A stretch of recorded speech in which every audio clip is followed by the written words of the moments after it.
Everyone, my self Manish Kumar.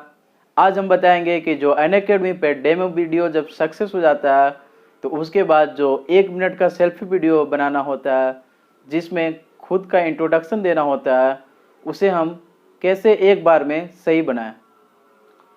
तो सबसे पहले तो ये होना चाहिए कि हमारा बैकग्राउंड अस्थिर होना चाहिए और एक मोबाइल मतलब उसमें सेल्फी वीडियो दिया गया है, बट उसका मतलब ये नहीं कि हाथ में मोबाइल धर कर बनाना है जैसे कि अभी हम बना रहे हैं।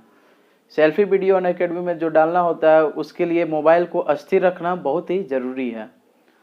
साथ में अभी जो हम मतलब टी शर्ट पहने हुए हैं जो कि फॉर्मल लुक नहीं लग रहा है, तो सेल्फी वीडियो बनाते वक्त हमें चेंज करना होगा ताकि फॉर्मल लुक लगे।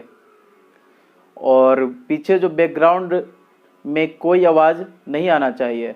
जैसे अभी पीछे मेरे बैकग्राउंड में हो सकता है कुछ आवाज़ आ रहा होगा क्योंकि अभी मेरे यहाँ कंस्ट्रक्शन का कार्य हो रहा है।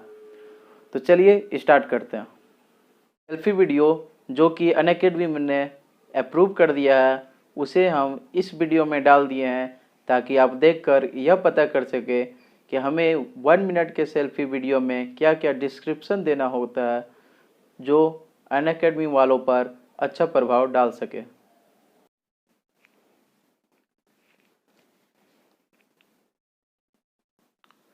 Hello everyone, myself Manish Kumar from IIT BHU is now on Unacademy platform to teach students mathematics. I have passed my matriculation from DAB Public School, Aurangabad, Bihar with 10 CGPA. I have passed my ISC from SN Sinha College with aggregate decent marks along with clearing JEE Mains and JEE Advanced. I have a great interest in teaching. Teaching is my passion which I want to change into my profession. I am teaching students of local Varanasi from the past 2 years. I want to become an educator on Unacademy because Unacademy provides the best platform for educators like us to interact with larger number of students. Thanks.